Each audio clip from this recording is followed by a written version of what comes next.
Hello everyone, स्वागत है आप सभी का Sagar TV education STV in India network पर। मैं ऋतिक जैन आप सभी का स्वागत करता हूं मेरी इस एक और क्लास में डेली करंट अफेयर्स की।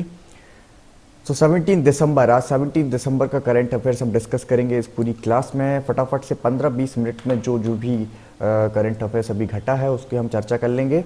तो सबसे पहले मैं आपको बता दूं एसटीवी इन इंडिया नेटवर्क के बारे में। सागर टीवी एजुकेशन के थ्रू एसटीवी नेटवर्क जो है आपके लिए free education, free quality education provide कर रहा है।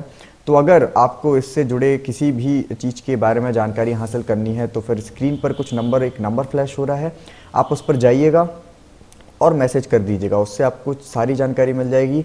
अगर आपको लगता है कि हाँ आपको भी इसमें पढ़ाने का अवसर देना चाहिए या फिर आपको पढ़ाने का मन है हमारे साथ, किसी पर्टिकुलर सब्जेक्ट में आप बहुत अच्छे हैं, तो फिर आएँ। विल डेफिनेटली आपको वेलकम करेंगे और देखेंगे। अगर आप सूटेबल होते हैं तो हम ज़रूर आपको मौका देंगे पढ़ाने के लिए।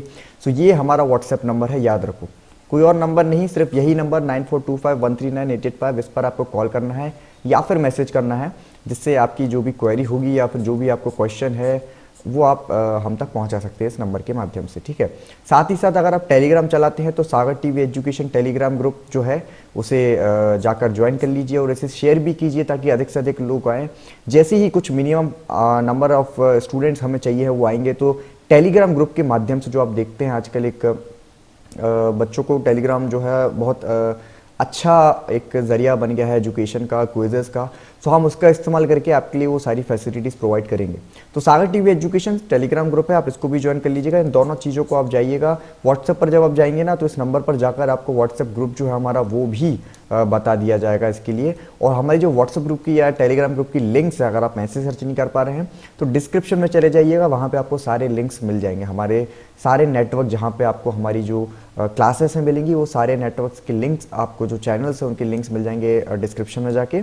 चलिए, तो बहुत हो गया, हमने आपको इन्फॉर्मेशन दे दी। क्लास स्टार्ट करते हैं। अब आपको पता है क्वेश्चन के थ्रू और स्लाइड्स के थ्रू, फैक्ट्स के थ्रू हम इस तरह से क्वेश्चन और फैक्ट्स के थ्रू ये क्लास कंप्लीट करते हैं। मैं आपको 15 सेकंड देता हूँ क्वेश्चन कंप्लीट करने के लिए, राइट। सो 15 सेकंड मिलेंगे। ये जो बाहर दिख रहा है ना, ये 15 सेकंड में चला जाएगा, ठीक है। तो जैसे ही क्वेश्चन आएगा हम आपके लिए स्टार्ट कर देंगे टाइमर। क्वेश्चन देख लीजिए। पहला क्वेश्चन ये हुआ है कि दिसंबर में किस राज्य सरकार ने सचिवालय और सरकारी कर्मचारियों को टी शर्ट और जीन्स पहनकर दफ्तर आने में रोक लगा दी है ना। कौन सी सरकार है वो? राजस्थान, मध्य प्रदेश, उत्तर प्रदेश या महाराष्ट्र? चलिए आंसर कीजिए, टाइम स्टार्ट हो गया है आपके लिए।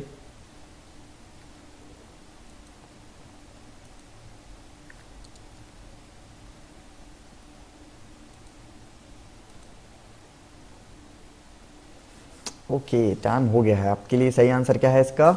डी। तो देखो, अब जितने लोग टी शर्ट पहनकर बढ़िया कूल डूड बन के या फिर जीन्स पहनकर दफ्तर जाते थे तो वहाँ पर जो है अब बैन लग गया है। अब आप टी शर्ट पहनकर या जीन्स पहनकर दफ्तर नहीं आ सकते, आपको प्रॉपर फॉर्म्स में रहना होगा जैसा पहनते हैं दफ्तर में, है ना।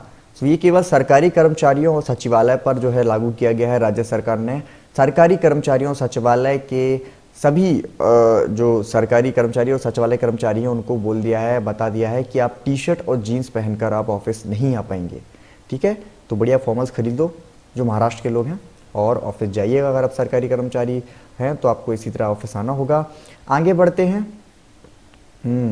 ओला, आपने नाम सुना होगा, यूज़ भी किया होगा, बड़ा एक शानदार स्टार्टअप था ये। तो ओला जो है वो सेटअप करने वाला है largest scooter factory in Tamil Nadu. क्या? एक स्कूटर फैक्ट्री खोलने वाला है ओला, वो की लार्जेस्ट स्कूटर फैक्ट्री होगी, तमिलनाडु में खोलने वाले हैं ये, ठीक है। तो सॉफ्टबैंक समर्थित मोबिलिटी प्लेटफॉर्म ओला, है ना। सॉफ्टबैंक क्यों? देखो, आप ऐप के माध्यम से इसको ओला को बुक करते हो ना, सो जो एक मोबिलिटी प्लेटफॉर्म है, एक जगह से दूसरी जगह ले जाता है आपको। तो ओला जो है वो तमिलनाडु में 2400 करोड़ के निवेश से, कितने? 2400 करोड़ रुपए के निवेश से अपना पहला कारखाना स्थापित करने के लिए तमिलनाडु सरकार के साथ समझौता ज्ञापन पर हस्ताक्षर किया, एमओयू, मेमोरेंडम ऑफ अंडरस्टैंडिंग। तो तमिलनाडु सरकार के साथ एक समझौता ज्ञापन है, उस पर हस्ताक्षर किए हैं। इसके पूरे हो जाने पर यह तमिलनाडु में ओला फैक्ट्री दुनिया की सबसे बड़ी स्कूटर विनिर्माण फैक्ट्री होगी, ठीक है, तो अभी जो भी हो, लेकिन जैसे ही ये बनेगा उसके बाद ओला फैक्ट्री दुनिया की सबसे बड़ी स्कूटर विनिर्माण फैक्ट्री होगी। शुरुआत में कारखाने की वार्षिक विनिर्माण क्षमता 2 मिलियन यूनिट होगी। तो एक साल में इनको 2 मिलियन यूनिट ये बना लेंगे, स्कूटर्स के जो भी ये बनाएंगे। ये कारखाना प्रधानमंत्री नरेंद्र मोदी जी के आत्मनिर्भर भारत के दृष्टिकोण के अनुरूप है और भारत को 2 पहिया इलेक्ट्रिक वाहनों के लिए एक विनिर्माण केंद्र बना देगा, है ना। आत्मनिर्भर अभी जो प्लान चल रहा है, योजना चल रही है, उसके अंतर्गत ये आएगा। तो याद रख लो, ओला तमिलनाडु में दुनिया का सबसे बड़ा स्कूटर कारखाना निर्मित करने जा रहा है। ऑलराइट, ओला को अभी आप जानते थे कि बढ़िया आप बाइक्स के लिए ओला बाइक, ओला राइड्स, है ना। सो ये सब चीज़ें आई थी। तो ओला अब साथ साथ क्या है, स्कूटर निर्माण में भी उतरने वाला है और जल्द ही आपको ये देखने मिलेगा। इसका जो कारखाना है जैसे ही बनेगा आपके सामने आएगा। चलिए अगली स्लाइड में एक और क्वेश्चन है आपके लिए कि डाबर इंडिया लिमिटेड ने किस बॉलीवुड स्टार को डाबर च्यवनप्राश का ब्रांड एम्बेसडर नियुक्त किया है ना। डाबर च्यवनप्राश, अभी जब कोरोना इतना बढ़ रहा था ना, तो च्यवनप्राश आप लोगों ने भैया भर भर के चम्मच खाया है, जितना भी खाया हो। तो बताइए, डाबर च्यवनप्राश जो है, इसके नए ब्रांड एम्बेसडर नियुक्त कर दिए गए हैं, कौन है वो। अब देखिए, ये क्वेश्चन क्या है, ऐसे तो नहीं पूछे जाते हैं, मगर करंट की खबर है तो आपको ये चीज़ें भी थोड़ा बहुत जानकारी हो तो अच्छा रहता है। इसका सही आंसर है अक्षय कुमार, है ना। बढ़िया, फिट पर्सनालिटीज़, फिट एक्टर्स में इनका नाम शुमार होता है अक्षय कुमार जी का। और ये डाबर च्यवनप्राश के नए ब्रांड एम्बेसडर नियुक्त किए गए हैं। कौन? अक्षय कुमार, नाम याद रखिएगा, इस कंपनी के साथ जो टाइप हुआ है। एक और चीज़, हॉकी मेंस वर्ल्ड कप 23, ऐसा क्यों लिखा है 2023 की बात हम 2020 में क्यों कर रहे हैं। अगर 2021 भी होता तो हम बात करते, लेकिन 2023 की बात क्यों कर रहे हैं, क्योंकि उड़ीसा जो है उसको 2023 के मेंस हॉकी विश्व कप की मेजबानी जो है वो मिल चुकी है। तो अंतर्राष्ट्रीय हॉकी संघ जो है, इंटरनेशनल हॉकी फेडरेशन FIH, उसने 2023 का जो हॉकी वर्ल्ड कप है, पुरुष हॉकी वर्ल्ड कप है ना, मेंस हॉकी वर्ल्ड कप, तो उसकी मेजबानी लगातार दूसरी बार उड़ीसा को सौंपे जाने की घोषणा की है। यह टूर्नामेंट 2 स्थानों भुवनेश्वर और राउरकेला में आयोजित किया जाएगा। ठीक है, तो आपको बता दें कि 2018 का जो मेंस हॉकी वर्ल्ड कप था, वो भी पुरुष हॉकी वर्ल्ड कप वो उड़ीसा में आयोजित किया गया था। कहाँ किया गया था? उड़ीसा में। अब जाके 2023 में जो होने वाला है, तो 15वां संस्करण होगा, वो भी उड़ीसा में आयोजित होगा। तो यह भुवनेश्वर के कलिंगा स्टेडियम और राउरकेला के बीजू पट्टनायक हॉकी स्टेडियम में आयोजित किया जाएगा। FIH हॉकी विश्व कप प्रत्येक 4 साल के बाद आयोजित किया जाता है। तो अब आप सोच रहे होंगे 2018 के बाद 2023 में क्यों आने वाला है, 22 में क्यों नहीं। तो देखिए, इसका रीज़न मुझे नहीं पता है, पर याद रख लो 2018 के बाद जो 2023 में हॉकी वर्ल्ड कप होने वाला है, उसकी जिम्मेदारी जो है अब किसको मिल गई है। हाँ, किसको मिल गई है? उड़ीसा को। उड़ीसा जो है अब इसको क्या करेगा, आयोजित करने वाला है। तो पहले 2018 और अब 2023 लगातार 2 वर्ल्ड कप जो है आयोजित करेगा, मेजबानी करेगा। भारत कहाँ होगी? और उड़ीसा में। तो याद रख लो, उड़ीसा 2023 का मेंस हॉकी वर्ल्ड कप जो है वो मेजबानी करेगा, ये जो है घोषणा कर दी गई है। ठीक है, ये इंपॉर्टेंट क्वेश्चन हो सकता है कि 2023 का हॉकी विश्व कप कहाँ होना है, मेंस हॉकी विश्व कप। तो बढ़िया आराम से आप आंसर कर दीजिएगा। भारत अगर कंट्री में पूछें और भारत में भी पूछे कहाँ होना है, तो फिर क्या बोलना आप? उड़ीसा। ओके, हाँ। अगर आप कोई ऐसा है जो इसके नोट्स बनाता हो, तो बढ़िया छोटे छोटे एक पेज में आप ये पूरी क्लास लिख लें, क्योंकि उससे ज़्यादा लिखेंगे ना तो बढ़िया नहीं रहेगा। अगर जैसे डेली करंट अफेयर्स पढ़ते हो तो एक पेज से ज़्यादा एक्सटेंड नहीं होना चाहिए। जैसे भी आपको शॉर्ट फॉर्म में फैक्ट्स लिखने हैं, वो आपकी जिम्मेदारी, आप कैसे लिखते हैं, लेकिन एक पेज से ज़्यादा नहीं लिया कीजिए। जितना मैं क्लास लेता हूँ उसके अनुसार मैं बता रहा हूँ। ओके, चलिए थर्ड क्वेश्चन क्या है? दिसंबर 2020 में किसने विजन 2035 भारत में जन स्वास्थ्य निगरानी श्वेत पत्र जारी किया है? चलिए, टाइम स्टार्ट हो गया है। खेल मंत्रालय, स्वास्थ्य मंत्रालय, शिक्षा मंत्रालय या नीति आयोग? किसने जारी किया है विजन 2035 भारत में जन स्वास्थ्य निगरानी श्वेत पत्र? व्हाइट पेपर्स क्या होते हैं? हाँ, सरकारी कागज। डी इसका सही आंसर है,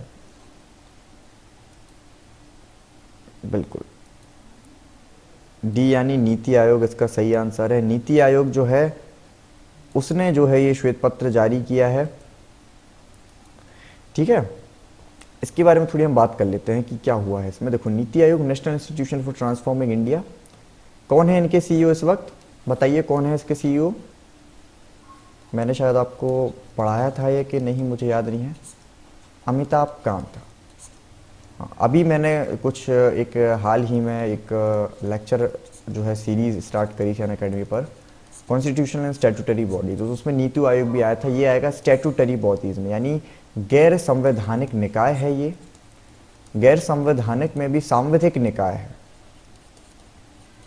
ना, वो कार्यकारी और सांविधिक दो होते हैं, तो गैर संवैधानिक और सांविधिक निकाय में आएगा ये। ओके, इसे आप याद करते रहिएगा, क्योंकि अभी सिलेबस का अगर आप 10th पार्ट देखोगे एमपीपीएससी का, तो उसमें national and regional constitutional and statutory bodies है, और इसीलिए ये इंपॉर्टेंट हो जाता है। नीति आयोग भी उसमें दिया हुआ है, तो आप इसे ज़रूर पढ़िएगा। और मैंने पूछा था कि इसके सीईओ कौन है, तो फिर ये जो नाम पहला दिख रहा है ना, ये इसके हैं सीईओ, और ये जो मैंने लिखा है ये है वाइस चेयरमैन। चेयरमैन कौन होता है? प्रधानमंत्री। प्रधानमंत्री जो होता है वो नीति आयोग का चेयरमैन होता है। ओके, और वाइस चेयरमैन है राजीव कुमार, और सीईओ इस वक्त है अमिताभ कांत। और आपको तो पता हो, अगर चलिए ठीक है, इसके बारे में आगे बात करेंगे। और नीति आयोग जो है वो vision 235 public health surveillance in India शीर्षक से एक श्वेत पत्र जारी किया है। विजन 235 भारत में जन स्वास्थ्य निगरानी में स्वास्थ्य प्रणाली को मजबूत बनाने के लिए किए जा रहे कार्य जारी करेंगे। ठीक है, तो इस विजन का मुख्य हिस्सा अगर देखें तो क्या होगा? केंद्र और राज्यों के बीच प्रशासन की परस्पर निर्भर संघीय व्यवस्था, है ना, एक दूसरे का सहयोग करेंगे। इस श्वेत पत्र का विजन भारत की जन स्वास्थ्य निगरानी प्रणाली को अधिक प्रतिक्रियाशील और भविष्योन्मुखी बनाकर हर स्तर पर कार्रवाई करने की तैयारी को बढ़ाना है। मतलब ऐसा समझो कि जो स्वास्थ्य के प्रति जो काम चल रहे हैं उसको प्रतिक्रियाशील यानी बहुत जल्दी आगे बढ़ाना, और भविष्य को लेकर भी कुछ ऐसे निर्णय लेना, हर स्तर पर जो है कार्रवाई की जाए भविष्य को लेकर भी। तो इस तरह से जो है ये विजन 35 लॉन्च हुआ है। Vision 2035, not just 35, vision 2035 Bharat में जन स्वास्थ्य निगरानी। तो आपको याद करना है किसने लॉन्च किया, तो नीति आयोग ने किया है। ओके, अगला क्वेश्चन आपकी स्क्रीन पर आ गया है। किस राज्य ने आंगनवाड़ी द्वारा दी जाने वाली सेवाओं की निगरानी के लिए मातृ सहयोगिनी समिति कार्यक्रम शुरू किया है? तो मातृ सहयोगिनी समिति कार्यक्रम किस राज्य ने शुरू किया है, ये बताओ।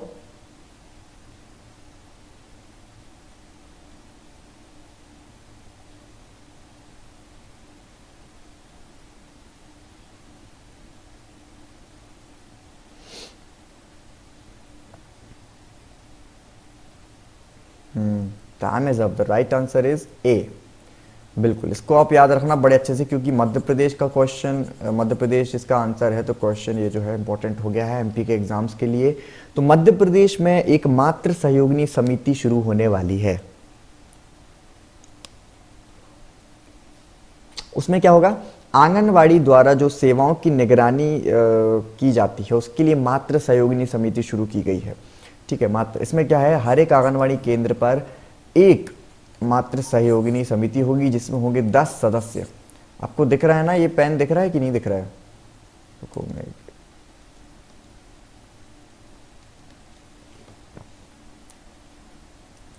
Just a minute students. हाँ, तो याद रख लो 10। ओके, 10 सदस्यीय एक टीम होगी मातृ सहयोगिनी समिति में। कितने? 10 सदस्य होंगे। और आंगनवाड़ी जो सेवा देती है उसकी निगरानी के लिए समिति जो है शुरू की गई है। और ये कहाँ स्थापित की जाएगी? मध्य प्रदेश में। कहाँ?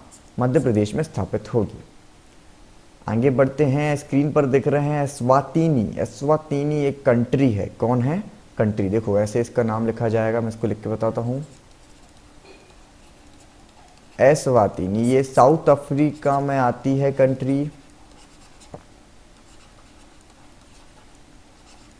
ओके, हाँ, तो दक्षिण अफ्रीका के एक देश एस्वातिनी के प्रधानमंत्री एम्ब्रोस डलामिनी, क्या नाम है? एम्ब्रोस डलामिनी। इनको कोरोना वायरस हो गया था और जिसके कारण इनका निधन हो गया है। तो ये जो एस्वातिनी कंट्री है उसके 10वें प्रधानमंत्री थे। ये आपको स्क्रीन पर फोटो दिख रही है। तो देखिए, कोरोना वायरस के कारण बहुत सारे व्यक्तियों की, जो बड़े बड़े व्यक्तियों की मौत हुई है, राइट। तो उससे क्वेश्चन बनना लाजमी हो भी सकता है, बिकॉज कोरोना वायरस एक बहुत बड़ी आपदा थी और उससे बहुत सारे क्वेश्चन बनने चाहिए, मुझे ऐसा लगता है। तो इसलिए आप याद रखिएगा, एक और देश के प्रधानमंत्री यानी कौन, एस्वातिनी के प्रधानमंत्री एम्ब्रोस डालामिनी जो है, उनका निधन हुआ हाल ही में कोरोना वायरस से। वो देश के 10वें प्रधानमंत्री नियुक्त किए गए थे। कौन से 10वें नंबर के थे वो, 2018 में नियुक्त किया गया था। ठीक है, अगर पता है, अगर कोई पूछे कि वेयर इज एस्वातिनी, तो आप बताना एस्वातिनी जो कंट्री है वो कहाँ पर है, साउथ अफ्रीका में है। कहाँ पर है, साउथ अफ्रीका। ठीक है, चलिए अगला क्वेश्चन आपकी स्क्रीन पर है। किस राज्य ने विकलांग व्यक्तियों के लिए विभिन्न उपकरण निःशुल्क प्रदान करने के उद्देश्य से महाशरद मंच की शुरुआत की है? महाशरद मंच। चलिए स्टार्ट हो गया है टाइमर।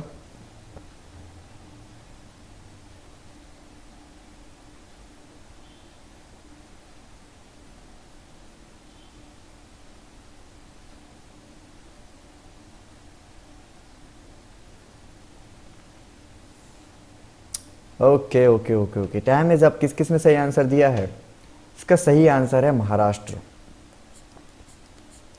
है ना। महाराष्ट्र में महाशरद मंच की जो है शुरुआत हो गई है। आपको बता दें, महाराष्ट्र शब्द का अर्थ क्या है? स्वास्थ्य, पुनर्वास और महाशरद की बात कर रहे हैं। महाशरद शब्द का जो अर्थ है, जो ये महाशरद मंच जो है एक स्टार्ट हुआ है, तो उसका अर्थ है स्वस्थ, पुनर्वास और दिव्यांगजन सहायता के लिए महाराष्ट्र प्रणाली।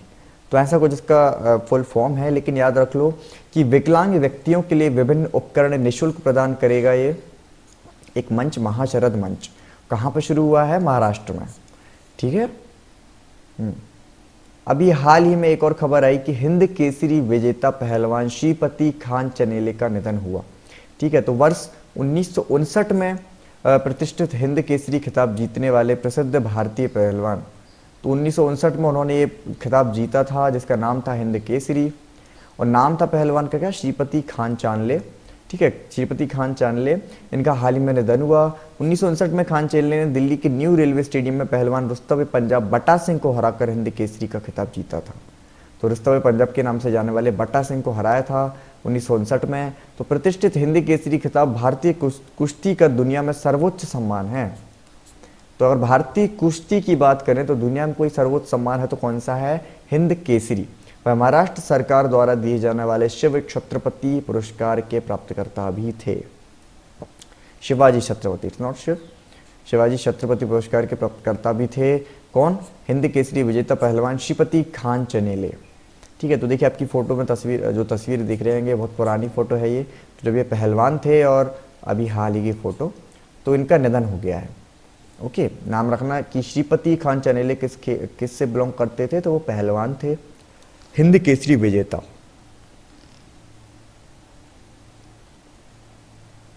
ओके, एक और स्क्रीन पर क्वेश्चन है आपके लिए। क्वेश्चन क्या है? सतत पर्वत विकास शिखर सम्मेलन 2020 का आयोजन हो गया है देहरादून में। आपको बताना है कौन सा संस्करण था ये, दूसरा, चौथा, 9वां या फिर 12वां? कौन सा संस्करण था ये सतत पर्वत विकास शिखर सम्मेलन 2020 का?